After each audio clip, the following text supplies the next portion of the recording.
여러분 안녕하세요. 감사합니다. 이 자리에 이렇게 서 있으니까 굉장히 떨리는데요. 제가 40분짜리 발표를 처음 해봐서 사실 더 떨리는데, 우선 이렇게 쉬는 날에 귀한 시간 내주셔서, 그리고 또 이렇게 많고 많은 발표 중에 옆에 동욱님 것도 있는데 제 거 이렇게 들으러 와주셔서, 그래서 먼저 감사하다는 말씀으로 시작을 해보도록 하겠습니다. 이미 뭐 알고 들어오셨겠지만 제 발표 주제는 이력서에 관한 내용이고요. 요즘 채용 시장이 정말 뭐 역대급이죠. 제가 2017년부터 개발자 시장에 입문을 했는데 이 정도로 채용 시장이 얼어붙은 거는 사실 본 적이 없는 것 같아요. 그런 시기에 제가 이력서 관련 발표를 하게 되다 보니까 한편으로는 굉장히 부담이 되면서, 또 한편으로는 이런 시기에 더욱 좀 도움이 되는 발표를 했으면 좋겠다라는 생각으로 발표를 준비를 해봤습니다.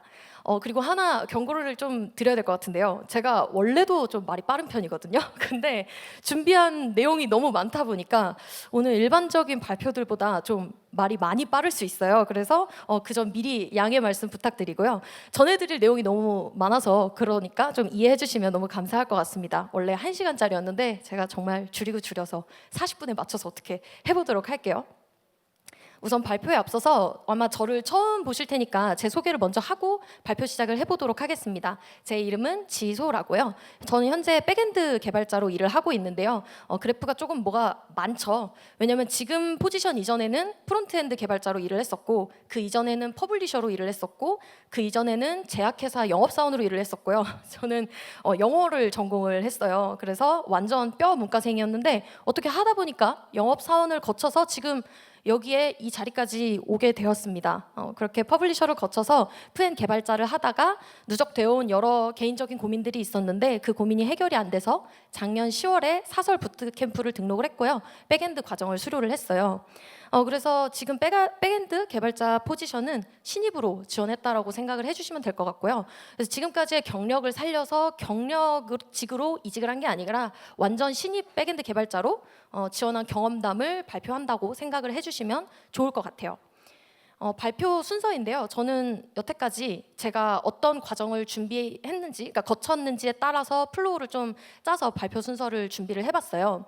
첫 번째 장은 제가 영업사원으로 취업을 하기 위해서 작성했던 이력서를 보여드릴 건데요. 그래서 아마 다른 직군에서 이 개발자로 전직을 하려고 하시는 분들한테 조금 더 와닿지 않을까 생각을 합니다. 이때 제가 작성했던 개발자 이력서 초안을 보여드릴 거고, 2장은 어떤 피드백을 받았는지, 3장은 그럼에도 불구하고 더 보완할 수 있는 방안을, 그리고 마지막 4장에는 이력서 안에 어떤 내용을 어떻게 작성을 해야 하는지 신입 개발자 입장에서 말을 한번 해보려고 합니다. 그럼 본격적으로 시작을 해보려고 하는데요. 제 발표 제목은 두 곳 중 한 곳은 무조건 합격하는 개발자 이력서 만들기예요. 저는 이번에 1월 말부터 3월까지 2달 동안 본격적으로 취업 준비를 했고 3월에 20곳을 지원을 했고 12곳에서 서류 합격 연락을 받았습니다. 그러면 누군가는 그러겠죠. 뭐 처음부터 잘했겠지. 아니고요. 뭐 경력자라서 그런 거겠지.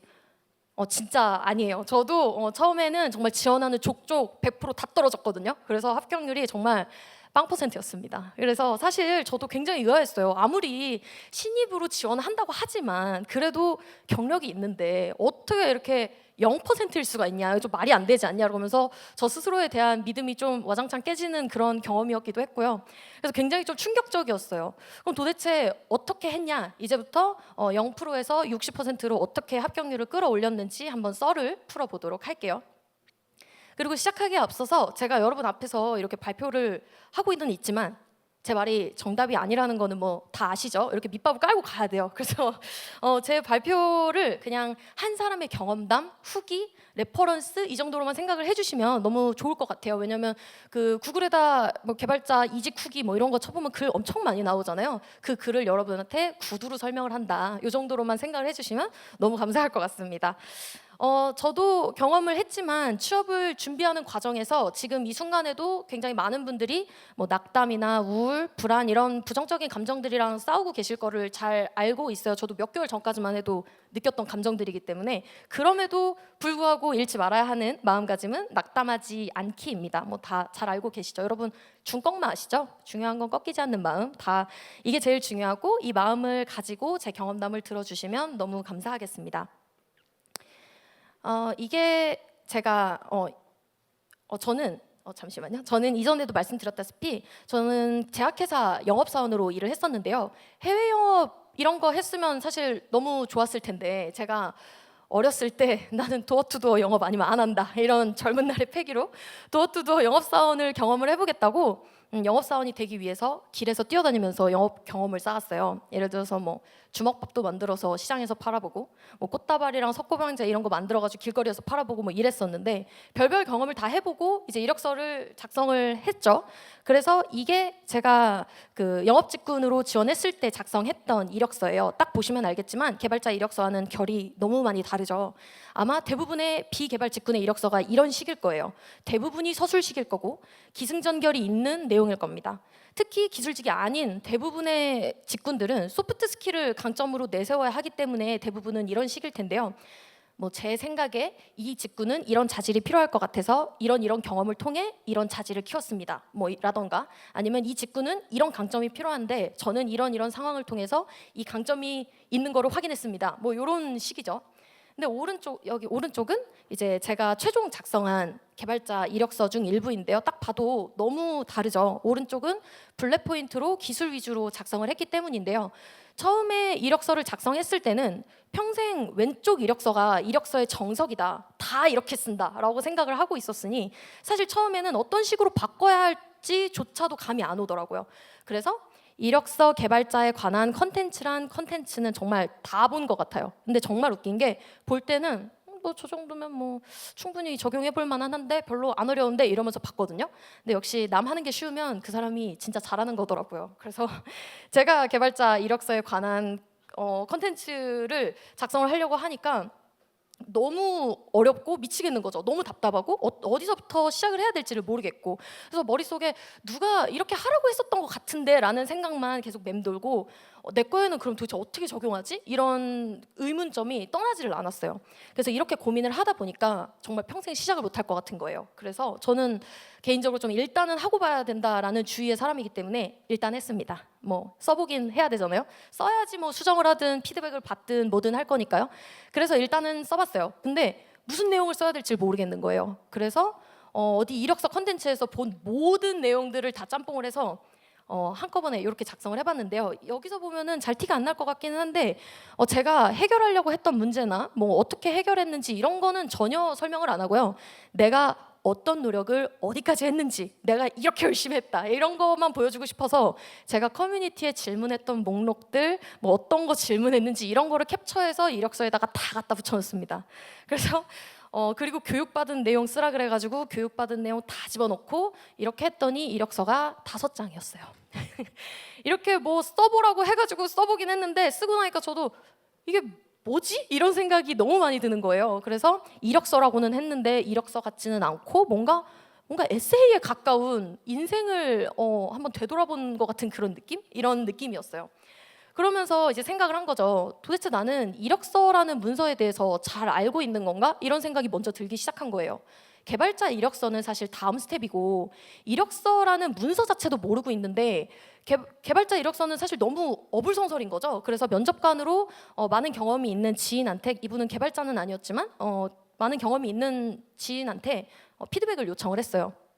그래서 제가 아까 그 위에서 보여드린 5장짜리 이력서 있죠. 그거를 보여드렸는데 카톡이 일이 없어진 지가 굉장히 오래됐는데 답장이 안 오더라고요. 그래서 왜 안 오지? 라고 기다리고 있었는데 한참 뒤에 답이 오더니 너 오늘 뭐 하냐? 라고 하면서 이제 오늘 시간 나면 회사로 와라 이렇게 얘기하시더라고요. 그래가지고 회사에 가서 이제 그냥 카톡으로 보내줄 수 있는 수준의 피드백이 아니었던 거죠. 그래서 저녁을 먹으면서 당연히 저녁을 사드리고 그 피드백 내용을 들었어요. 그리고 그분이 해주셨던 첫 번째 피드백은 네 이력서는 너무 말랑말랑해 라는 거였습니다. 처음에는 이게 무슨 말인지조차도 이해가 안 가더라고요. 말랑말랑하다고? 뭐 귀엽다는 뜻인가? 뭐 이렇게 생각을 했는데 사실은 이랬습니다. 말랑말랑하다라는 뜻은 드라이라는 단어의 가장 반대편에 있는 단어였어요. 그러니까 너의 이력서는 전혀 전문적으로 보이지 않는다 정도로 해석이 되는데 제가 상처받을까 봐 그렇게 저렇게 돌려가면서 말랑하다라는 단어로 표현을 해준 거죠. 그리고 이렇게 얘기를 해줬어요. 이력서라는 거는 어떻게 보면 문서 중에서도 가장 드라이한 문서라고요. 그러면 드라이한 문서라는 거는 과연 뭘까요? 내가 아무리 F여도 T같이 작성해야 된다는 뜻이었는데요. 근데 사실 저 같은 F한테는 T처럼 문서를 작성한다는 게 사실 쉬운 일이 아니었어요. 그래도 뭐 해야죠. 뭐 별 수 있나요? 그래서 T같이 적는 방법에 대한 팁을 피드백을 통해서 또 적용을 해볼 수 있었는데요. 바로 이력서에 작성되는 한 문장 한 문장은 쓸데없는 문장이 단 하나도 없다라는 거였어요. 한 문장에 why와 what과 how가 다 들어있어야 한다라는 말이었는데요. 왜, 무엇을 어떻게 했는지 블랙 포인트 한 문장에 다 작성 가능하게 만들어야 했어요. 물론 기술 이력을 적다 보면 세 가지가 다 들어가지 않는 경우도 많습니다. 그래도 두 가지는 무조건 들어가게 만들어야 한다는 거를 깨닫게 되었죠. 그리고 아까 제 처음 이력서가 5장이었다라고 말씀을 드렸는데, 제가 작성한 것처럼 내용이 너무 장황하다라는 뜻은 너무 풀었었다는 의미로 핵심을 못 잡은 것과 똑같은 의미라고 보일 수 있고요. 혹은 내용이 너무 없다면 너무 줄였기 때문에 그 또한 핵심이 어떤 거였는지 파악하지 못했다라는 의미가 됩니다. 내가 작업했던 일을 되돌아보고 내가 무엇을 위해 어떻게 해결했는지 명확하게 파악하고 핵심을 뽑아낸다면 그 한 문장을 적는 게 그렇게 어렵지는 않을 거라고 생각을 하는데요. 그래서 제가 노트에 여태까지 어떤 프로젝트를 담당을 했고 어떠한 문제가 있었는지, 어떻게 해결하려고 했는지를 쭉 적어봤습니다. 그렇게 한 문장에 내가 무엇을 위해 어떻게 했는지를 작성하려고 계속 인지를 하면서 이력서를 수정을 했고요. 그랬더니 처음보다는 그래도 많이 포인트가 잡히더라고요. 그래서 이제는 블랙 포인트로 제법 개발자 이력서 구색을 갖췄다라는 생각이 들어서 이번에는 친한 지인 개발자 분에게 피드백을 요청을 했는데요. 이때 받은 피드백은 길다였어요. 여태까지 5장 이력서를 줄여서 3장으로 만들어 갔는데 아직까지도 길다였습니다. 그리고 이때 들었던 피드백은 소라님, 컴팩트하게 만드는 것도 능력이에요 라는 말이었어요.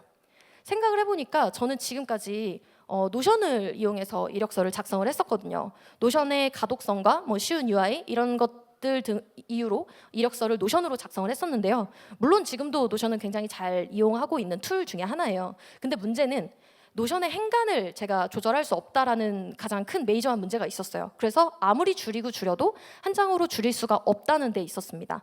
그리고 제가 만약에 토글로 원하는 내용을 간략하게 적는다고 하더라도 보통은 PDF로 제출하라고 하지 링크로 제출하라고 하는 곳은 정말 없어서요. 만약에 토글을 익스포트하게 되면 양이 정말 상당해진다라는 문제가 있었고요. 그래서 정말 제가 말하고 싶은 내용은 최대한 한 장에 끝내고 두 번째 장은 봐도 그만, 안 봐도 그만한 수준으로 내용을 넣고 싶었어요. 그래서 결국에는 구글 독스로 옮기기로 결정을 합니다. 내가 보이는 그대로 익스포트할 수 있고 한 장 안에 정리하면서 작성할 수 있게끔요.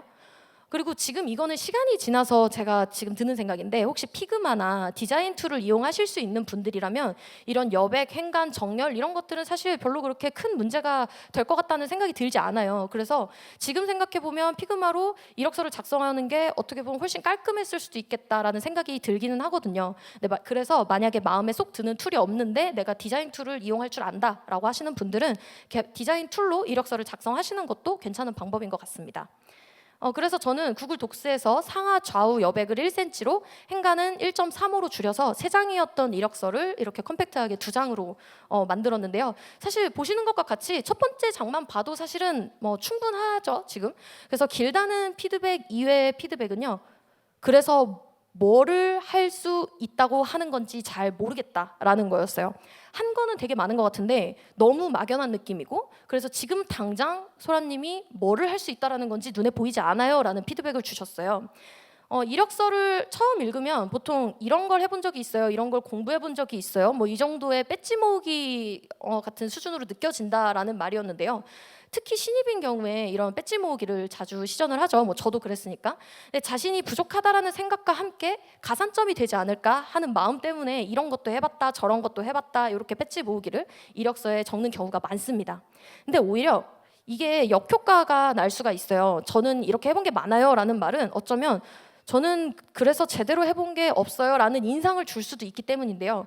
뒤에서 다시 한번 말하겠지만 이렇게 해본 게 많아요 라는 말은 사실 그렇게 중요하지는 않은 것 같습니다. 이렇게 해본 것으로 저는 이런 것까지 만들어 봤어요가 사실은 더 중요한 내용이라고 생각을 하고요. 저는 지금 당장 실무에 들어가서 사용할 수 있는 정도 혹은 아웃풋이 명확하게 있지 않은 이상은 공부해봤다라는 말은 웬만하면 작성을 하지 않는 게 좋은 것 같아요. 그리고 다음 피드백입니다. 여러분 혹시 개발바닥이라는 채널 아시나요? 사실 인프런을 아신다면 개발바닥이라는 채널을 다들 아실 것 같은데, 인프런 CTO인 향로님과 호돌매님이 운영하시는 채널이죠. 이번에 초에 렐릿 런칭 이벤트로 구독자 이력서 경진대회라는 이벤트를 개최하신 적이 있었는데요. 이때 사실 이력서가 다 완성된 상태가 아니었거든요. 근데 지원한 사람 수를 보니까 제가 뽑힐 가능성이 너무 높아 보이는 거예요. 그래서 사실 향로님하고 호돌매님한테 이력서 피드백을 받을 수 있다는 것 자체가 제 생각엔 굉장히 엄청난 기회였었던 것 같고, 그래서 이력서가 만천하에 공개되고 유튜브에 영구 박제가 된다는 점을 감안하고서라도 기회일 것 같아서 신청을 해봤습니다. 근데 뽑혀버린 거 있죠. 그래서 작성했던 이력서를 바탕으로 피드백을 들었는데요. 제가 이거를 영상으로 제 점수를 보여주시는데 이거를 영상으로 가져왔어요. 둘, 셋, 넷. 이게 여러분 5점 만점이 아니에요. 10점 만점이에요. 그래서 진짜 엄격한 사람이네요, 호돌맨. 네, 죄송합니다. 네, 제가 인프런에만 진짜, 가고 싶다라고 얘기했더니 진짜 호돌매님이 엄격하네요. 이제 인프런에 가시라고 이렇게 얘기를 해주셔가지고 맨날 짠데 그 느낌이네요. 네, 그렇게 죄송- 이렇게 영상을 캡처를 해봤고요. 제가 처음에 그래서 저 라이브가 진행되는 내내 저는 이소라로 불렸고요. 그래서 향로님과 호돌맨님의 가장 큰 피드백의 큰 골자는 경험의 퀄리티는 좋은 것 같은데 그러니까 내용이 개발에 초점이 맞춰져 있지 않다라는 거였습니다. 이런 이야기가 나오게 된 주된 이유 중에 하나가 뭐였냐면요. 그 당시에 제 이력서에는 좀 기획 의도에 대한 설명이 좀 많았어요. 그래서 개발자 이력서를 볼 때는 사실 기획 능력을 보지 않죠. 특히 어떤 서비스를 만들 때 저도 실수를 했지만 왜 이 어플리케이션을 만들었는지에 대한 기획 의도를 많이 작성하곤 하는데요. 그렇지만 개발자는 기획으로 문제를 해결하려고 하는 사람이 아니고 기술적으로 문제를 해결하는 사람이잖아요. 그러므로 내 이력서와 포트폴리오에 작성되어야 하는 내용은 기획 의도가 아니라 내가 어떠한 문제가 있었는지, 내가 이걸 어떤 식으로 구체화했는지, 기술적으로 어떻게 해결했는지입니다. 결국에는 기술적으로, 개발적으로 내가 가지고 있는 지식으로 내가 맞닥뜨린 문제를 어떤 식으로 어떻게 해결했는지가 가장 키포인트라는 거죠. 그럼 대체 이 키포인트를 어떻게 녹여내서 자신을 어필을 할 수가 있을까요? 그건 바로 다음 장에서 말씀을 드려보도록 할게요. 이제 어느 정도 된 것 같았거든요. 근데 제 경험상 난 다 된 것 같으니까 어디 한번 지원을 해볼까 했는데 100%다 떨어진 기억이 있어서 마지막에 결국에는 그래도 마지막 피드백을 한 번 더 들어야 되겠다라고 생각을 합니다. 그래서 이때 저는 인프런의 멘토링 서비스를 이용을 하는데요. 이분의 피드백은 이랬어요. 이력서의 내용은 괜찮은데 이력서만 존재해서 어떤 고민을 했는지 알 수가 없고 여태까지의 작업물들을 모아볼 수 있는 모음집이 없어서 어떤 작업을 했는지 확인할 길이 없다라고요. 그리고 실제로 그랬습니다. 이력서를 아무리 잘 작성을 했다고 하더라도 경력 기술서 같은 모음집이 없으면 얼만큼의 고민을 가지고 기술적으로 풀어냈는지 자세하게 알 수가 없다라는 거죠. 그래서 서사를 한 번에 볼 수 있는 포트폴리오를 만들어라라는 피드백을 들었고요. 이 포트폴리오의 내용에서는 이제 프로블럼 솔빙의 스토리를 작성을 했어요. 프로블럼 솔빙에서 풀어야 하는 내용이 바로 아까 내가 맞닥뜨린 어떤 문제를 어떤 식으로 어떻게 해결했는지에 대한 내용입니다. 그리고 이 프로블럼 솔빙에 작성하는 팁으로 이야기를 작성해 보세요라는 말씀을 드리고 싶은데요. 스토리를 작성하라는 얘기는 사실 예나 지금이나 많이 나오는 얘기죠. 특히 요즘 엔잡러 시대에 다들 나의 스토리를 공유하라 뭐 이런 얘기가 참 많이 나오잖아요. 근데 아마 포트폴리오에 웬 서사를 쓰라고 하는 거야? 스토리를 어떻게 포트폴리오에 넣으라고 하는 거지? 라고 생각을 하실 거예요. 스토리를 적으라고 하면 뭔가 기승전결이 갖춰진 하나의 이야기를 적으라고 하는 건가? 뭐 이렇게 생각을 하시겠지만 제가 얘기하는 내용은 단순하게 그런 내용은 아닙니다. 자, 생각을 해봅시다. 우리가 어렸을 때 들어왔던 히어로 얘기나 전래동화 같은 이야기들의 공통점이 뭘까요? 그리고 그런 이야기들은 분명히 수천 년간 내려져 왔을 텐데 어떻게 지금까지 구전이 되는 걸까요? 아마 한 번만 어렸을 때 들었겠죠, 보통. 어렸을 때 한 번만 얘기를 들어도 바로 그 내용을 기억을 하는 그런 경험들을 다 해보셨을 거예요. 우리가 기억하는 모든 스토리는요. 처음, 중간, 끝 혹은 기승전결이라는 플롯을 가지고 있어요. 그렇지만 우리가 이 이야기들을 기억하는 이유는요. 처음, 중간, 끝이라는 플롯을 가지고 있어서가 아니고 가장 다른 것을 가지고 있어서 있기 때문인데요. 스토리의 가장 핵심은요. 불가피한 외적 문제로 주인공이 문제 해결을 위해 내적으로 변화하는 과정을 말합니다. 그렇기 때문에 때로는 주인공이 좌절에 같이 슬퍼하고 주인공이 성공에 같이 기뻐하는 건데요. 이런 과정을 이력서에도 적용한다라고 생각을 하시면 돼요. 그러면은 뭐 지가 비련의 여주인공이야 뭐야 이렇게 생각하실 수도 있는데 우리 인생의 주인공은 우리잖아요, 여러분. 그래서 이런 내용들을 주인공인 우리가 어떠한 외적 문제를 마주해서 무엇을 위해서 어떻게 문제 해결을 했는지 이 내용을 하나의 스토리로 작성을 하는 겁니다. 그리고 이런 경험을 통해서 얼마만큼 성장했는지까지도 적어주면 지금 어떤 거를 할 수 있는 사람인지도 어필을 할 수가 있겠죠. 책 광고 아니에요, 여러분. 제가 이력서랑 전혀 관련 없는 책이니까 스토리만이 살 길이라는 책이 있는데요. 거기서 이런 구절이 있어요. 우리는 자기의 스토리를 잘 알지 못한다. 물속에 사는 물고기가 물이 무엇인지 모르는 것처럼 우리는 누가 우리의 스토리를 물으면 지금까지 살면서 겪은 일들을 다 간추려서 말하는 경향이 있다.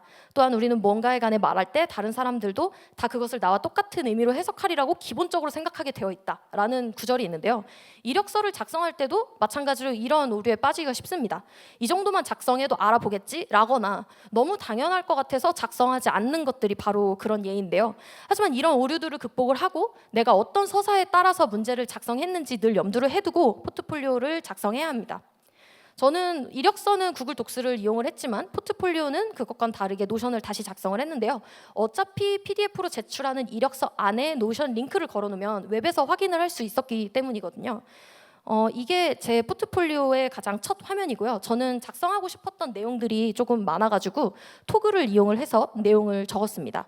그러면 저 토글을 펼치면 어떤 내용을 주로 작성을 했느냐가 궁금하실 것 같은데요. 물론 제 포트폴리오에서는 추가한 부분들도 몇 가지 더 적었지만 인프라원 멘토링 서비스로 피드백을 받은 내용 중에 가장 기본이 되는 틀은 이 세 가지였어요.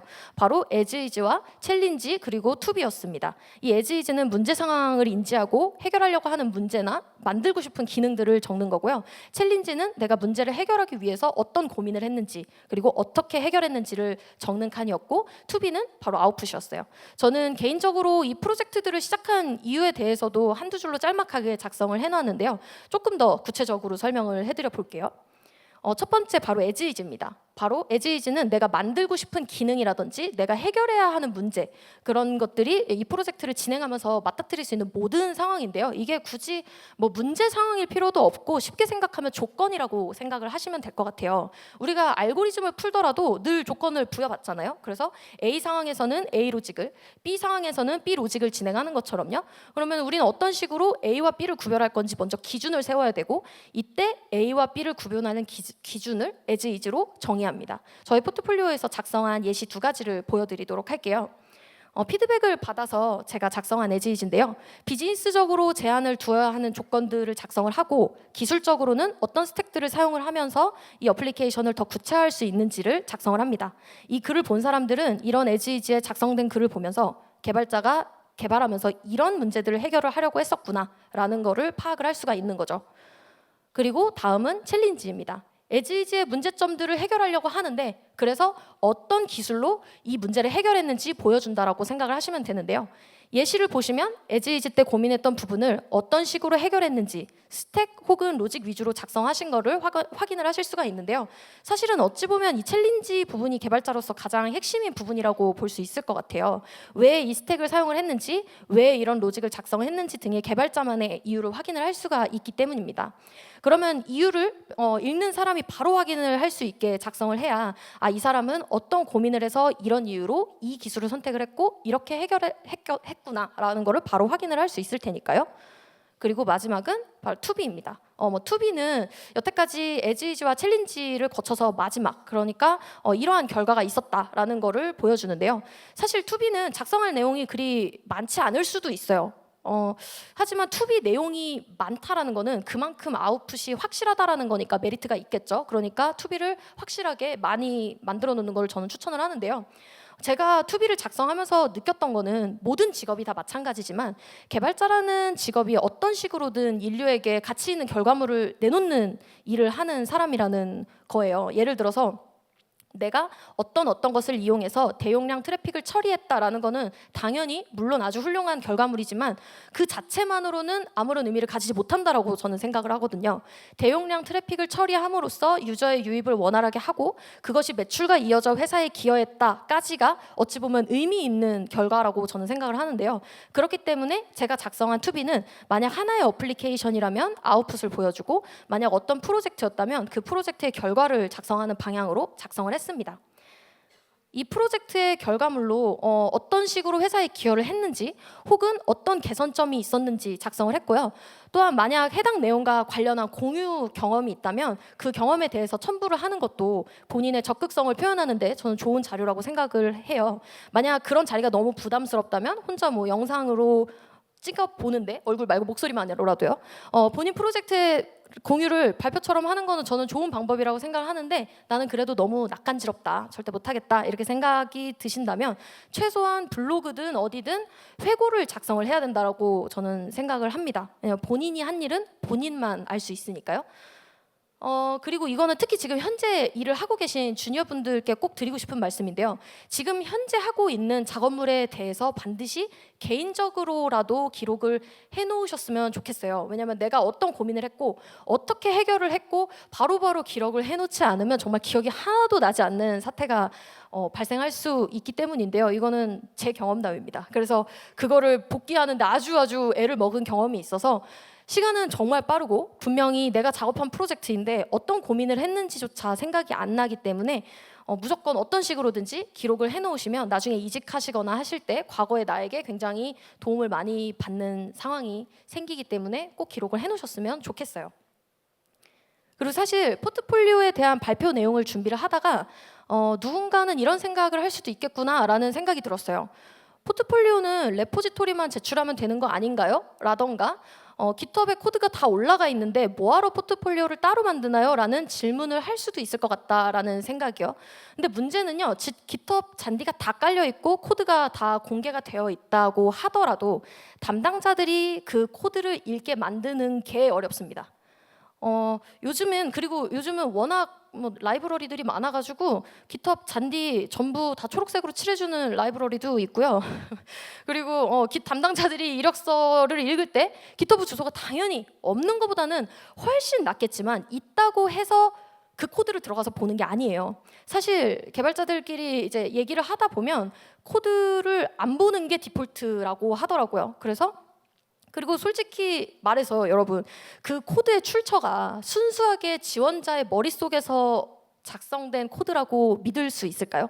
저는 가면 갈수록 그게 어려워지고 있다고 생각을 하거든요. 요즘은 코드를 제공해 주는 곳들도 너무 많고 특히 GPT 때문이라도 코드를 걔가 다 작성을 해주는데 이게 내 머릿속에서 나왔다라고 얘기하기가, 그래서 코딩 실력 자체만을 가지고 판단하기에는 이 사람이 어떤 사람인지 판단하기에는 조금 어려워지게 된 거죠. 그래서 제 코드를 보세요 보다는 제가 어떤 문제를 어떻게 해결했는지 제 고민을 보세요가 훨씬 메리트 있다라고 느껴지거든요.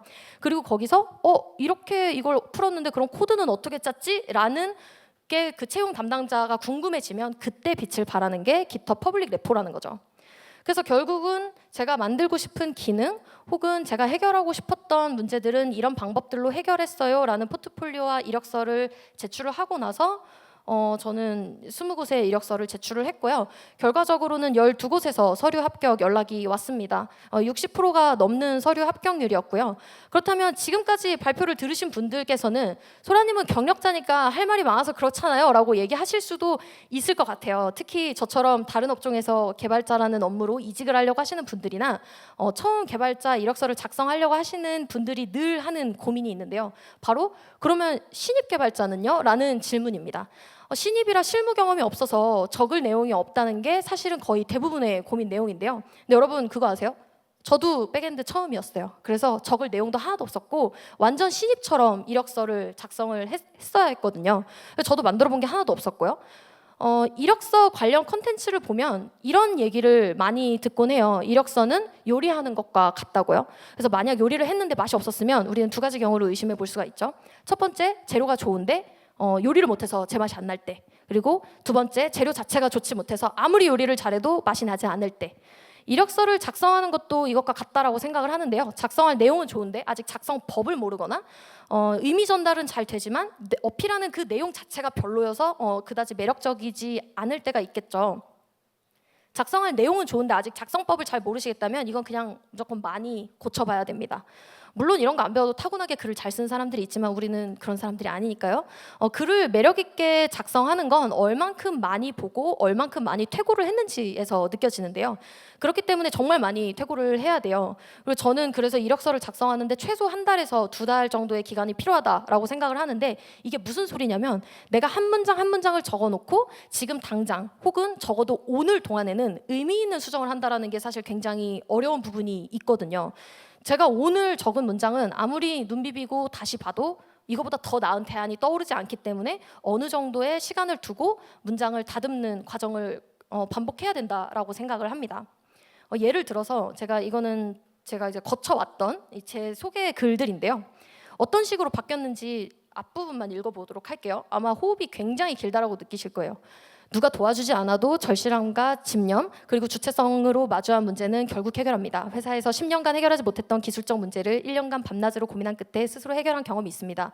어쩌고 저쩌고. 너무 길죠, 호흡이. 이거를 동욱님이 그 개발자 이력서 그 피드백을 해주셨을 때 읽으셨어요. 근데 제가 그거를 라이브로 듣고 있다가 문장이 왜 이렇게 길지? 이런 생각이 드는 거예요. 그래서 그때 느꼈던 팁이 뭐였냐면, 이력서가 호흡이 긴지 짧은지를 느껴보려면 다른 제 이력서를 처음 보는 사람한테 소리내서 읽어달라고 하세요. 그리고 들어보시는 거예요, 옆에서 듣다 보면 문장이 좀 이상한데 싶으면은 그 문장을 고쳐야 될 필요가 있다라는 거거든요. 그래서 그런 팁을 알아가셨으면 좋겠고, 제가 이제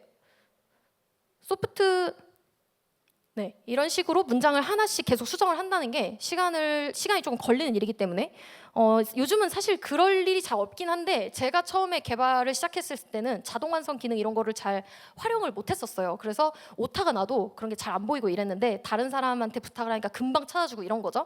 그래서 그런 것과 같은 게 아닐까라고 생각을 하고 있습니다. 그리고 이력서를 쓰지 못하는 두 번째 이유는 재료 자체가 좋지 않을 때인데요.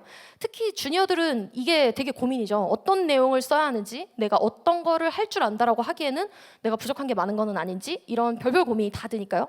그래서 자신이 만들어 본 프로젝트가 빈약하니까 자기소개서에 힘을 주게 되는 겁니다. 내가 왜 개발자가 되기로 마음을 먹었고, 나는 어떤 개발자가 되고 싶은지, 나의 포부는 어떤 거다, 뭐 이런 식으로 이런 내용들을 이력서에 작성을 하는데요. 근데 사실 이런 내용은 별로 중요한 내용이 아니라는 거죠. 늘 신입들에게 회자되는 말이 있죠. 다 경력직만 뽑으면 우리 같은 신입은 어디서 경력을 쌓나라는 문장이 나온 지가 벌써 10년이 다 돼가더라고요. 근데 이게 다른 직군은 뭐 불가능한 거는 아니지만 사실 좀 장벽이 있는 것 같긴 하거든요. 제가 아까 영업사원 그 영업 직무를 쌓기 위해서 이제 길거리에서 뭘 팔아봤다가 했는데 사실 그거는 진입 장벽이 좀 있는 거잖아요. 그래서 그 다른 직군들은 조금 있다고는 생각은 하는데, 개발자는 굉장히 좋게도 회사 소속 여부와는 전혀 상관이 없이 경력을 쌓는데 장벽이 저는 없다고 생각을 하거든요. 그래서 채용하시는 분들이랑 얘기를 해보면 회사에서 주니어 분들이 들어오신다고 해가지고 이력서에 이거 할 줄 안다고 적어놨으니까 다 할 수 있겠지라고 생각하시지는 않은 것 같아요. 그렇지만 입사하기도 전에 아무것도 해결해보지 않은 친구를 믿고 채용을 진행을 하기에는 회사에서 가지고 가야 되는 리스크가 있으니까 아무리 주니어라도 이 정도의 역량은 있었으면 좋겠다라는 차원에서 확인을 하는 것 같고요. 그래서 미래지향적으로 뽑아만 주신다면 다 할 수 있습니다, 이런 거에 초점을 맞추는 게 아니고, 저는 이런 거를 해봤고 이런 아웃풋을 냈습니다 라고 어필을 하는 것이 서류 합격률을 높이는 데 큰 도움이 되지 않았나라고 생각을 합니다. 마무리를 할 시간이 왔어요. 미국의 유명한 카피라이터가 이런 말을 했어요. 첫 번째 문장의 유일한 목적은 두 번째 문장을 읽게 하는 것이다 라는 문장인데요. 저는 글을 쓸 때마다 이 문장을 종종 생각하고는 하는데, 지원자가 많은 곳은 정말 10초 안에 결정이 난다라고 하죠. 사실에 근거해서, 거짓말하면 안 되니까 이력서는 무조건 사실 기반이어야 되죠. 보자마자 이걸 누가 썼을까라는 궁금증이 드는 이력서를 작성을 하신다면 서류 합격에 한 걸음 더 가까워질 수 있을 거라고 생각을 합니다. 그리고 이 궁금증이 드는 이력서는 튼튼한 근거와 매력적인 문장을 통해 만들 수 있다고 생각을 하는데요. 지금까지 알려드린 내용이 여러분의 매력적인 이력서를 만드는데 조금이라도 도움이 되었기를 바라면서 오늘 발표는 여기서 마무리하도록 하겠습니다. 긴 시간 발표 들어주셔서 감사합니다. 그리고 혹시 개인적으로 질문하고 싶으신 분들이 있으시면은 아래 같은 여기로 메일 주시면 답변 드리도록 하겠습니다. 감사합니다.